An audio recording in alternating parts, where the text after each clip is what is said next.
धृतराष्ट्र ने ऐसा कौन सा पाप किया था जिसके कारण उसे अपने 99 पुत्रों की मृत्यु का दुख देखना पड़ा।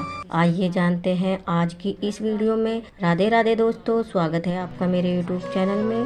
दुर्योधन के मरने के बाद महाभारत युद्ध समाप्त हो गया था।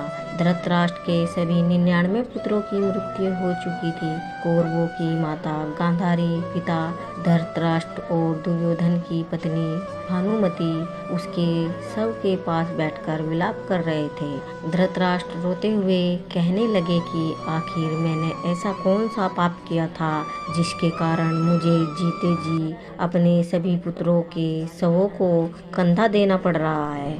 वहीं पास में भगवान श्री कृष्ण भी खड़े थे।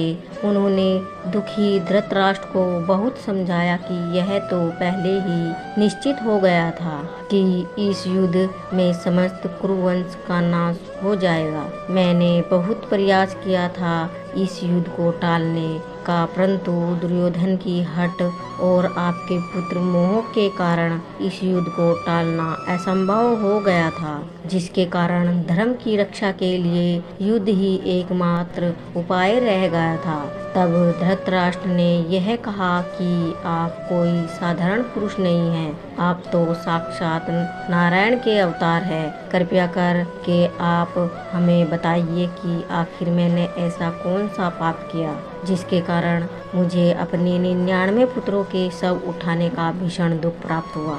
तब श्री कृष्ण जी ने अपने योग बल से धृतराष्ट्र के पीछे जन्मों को देखना प्रारंभ किया। उन्होंने राजा धृतराष्ट्र के पीछे 99 जन्म में एक घटना ऐसी दिखाई दी जिसके कारण राजा धृतराष्ट्र को उनके कर्मों का फल भोगना पड़ा। भगवान कृष्ण ने बताया कि कोई भी अपने कर्मों के फल से नहीं बच सकता, चाहे वो अच्छे हो या बुरे। अतः उन्होंने धृतराष्ट्र के पूर्व जन्म में घटित हुई उस घटना को बताया। क्या थी वह घटना? भगवान श्री कृष्ण ने बताया कि धृतराष्ट्र ने अपने पिछले 98 जन्मों में बहुत से पुण्य किए, लेकिन वह 99वें जन्म में एक भील राजा था जो अपनी प्रजा को बहुत प्रेम करता था। उसकी प्रजा भी उसे बहुत सम्मान देती थी। उसके राज्य में सभी खुश थे। उनके राज्य में एक भील पति पत्नी मंगल और कोनी रहते थे।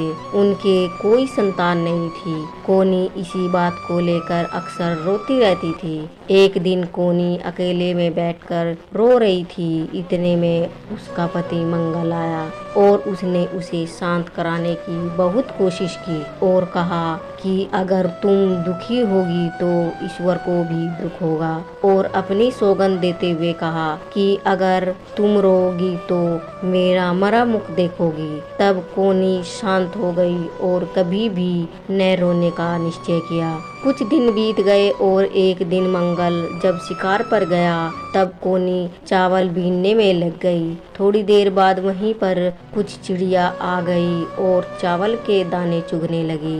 देखते देखते वहाँ बहुत सी चिड़िया आ गई। ऐसा प्रतिदिन होने लगा। कोनी ने अपने पति से बोलकर उन सभी चिड़ियों के लिए घर बनवा दिया। अब वह सारी चिड़िया वहीं रहने लगी। कोनी उन सभी पक्षियों को अपने बच्चे की तरह मानने लगी थी। एक दिन मंगल जब शिकार पर गया, लेकिन दिन भर उसे कोई भी शिकार नहीं मिल पाया। फिर उठाए एक पेड़ पर कुछ पक्षी दिखे। वह उन पर अपने बाण से निशाना साधा। अचानक उसे उन पक्षियों के बीच उनकी पत्नी दिखाई दी, जो उससे गुस्से में कह रही थी कि जिसे मैं अपने बच्चे की तरह मानती हूँ, क्या तू उसे मारेगा? इतना सुनकर मंगल का मन परिवर्तित हो गया और उसने उसी समय निश्चय किया कि वह अब कभी भी किसी पशु पक्षी का शिकार नहीं करेगा।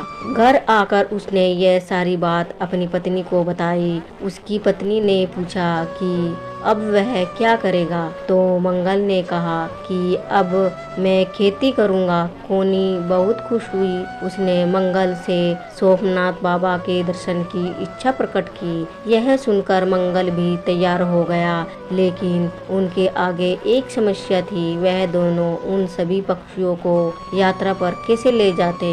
दोनों उन पक्षियों को अपने बच्चों के सामान मानते थे। मंगल ने कहा कि वह अपने पक्षियों को राजा के पास छोड़ देगा, फिर यात्रा पर दोनों जाएंगे। इस पर कोनी ने सहमति जताई और कहा कि राजा के पास तो हमारे बच्चे बहुत ही सुरक्षित रहेंगे। वह दोनों राजा के पास अपने बच्चों को साथ लेकर गए और राजा से सारी बात बताई। राजा बहुत खुश हुआ और उनको जाने की आज्ञा दे दी। वह दोनों यात्रा पर निकल गए। दोनों के यात्रा पर जाने के कुछ दिन बाद राजा को अपच का रोग लग गया, जिसके कारण राजा बीमार हो गया। वह कुछ भी खाता तो उसे पचता नहीं। सारा राज्य इस बात से परेशान था।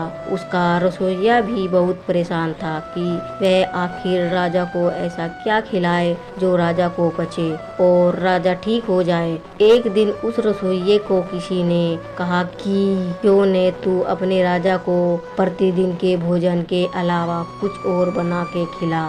रसोइया इस बात से सहमत हो गया कि शायद मेरा ऐसा करने पर राजा का रोग ठीक हो जाएगा। उसने फिर मंगल और कोनी के पक्षियों में से एक का मांस बना के राजा को दिया, जिसे खाकर राजा ठीक हो गया। फिर उसने प्रतिदिन राजा को उन्हीं पक्षियों का मांस बनाकर राजा को खिलाया। धीरे धीरे करके उसने सभी 99 पक्षियों को भोजन के रूप में राजा को खिला दिया। राजा को पता भी नहीं चला। फिर वह दिन भी आ गया जब मंगल और कोनी वापस यात्रा से आए और राजा से मिले। उनको भगवान सोमनाथ का प्रसाद दिया। राजा बहुत खुश हुआ। दोनों ने अपने बच्चों को राजा से मांगा।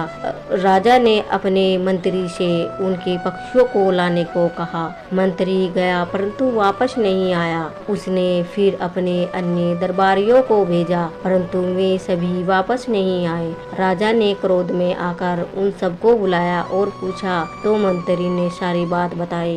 राजा को मिला श्राप। राजा को यह बात सुनकर आश्चर्य हुआ, लेकिन अनजाने में ही सही पाप तो उससे हो गया था। यह सब जानकर कोनी ने क्रोध में आकर राजा को श्राप देते हुए कहा, क्या तू अंधा हो गया था जब अपने भोजन में मेरे बच्चों को खा रहा था? जा, मैं तुझे श्राप देती हूँ कि तू भी अंधा हो जाएगा और जैसे तूने मेरे 99 बच्चों को खाया है उसी प्रकार तेरे जीते जी तेरे 99 बच्चों की मृत्यु हो जाएगी। इसी श्राप के कारण धृतराष्ट्र जन्म से अंधे हुए और उनको जीते जी अपने सभी 99 पुत्रों के शवों को उठाना पड़ा। कोनी और मंगल इस जन्म में पांडु और कुंती के रूप में जन्मे और अपने पूर्व जन्म के श्राप को फलीभूत किया। इस वीडियो में जिस सच्ची कथा का उल्लेख किया गया है वह कथा सनातन हिंदू धार्मिक ग्रंथों व पुराणों के आधार पर बताई गई है। आपको यह कथा अगर अच्छी लगी हो तो कमेंट बॉक्स में जरूर बताएं। चैनल पर नए आए हो तो चैनल को सब्सक्राइब कर लें।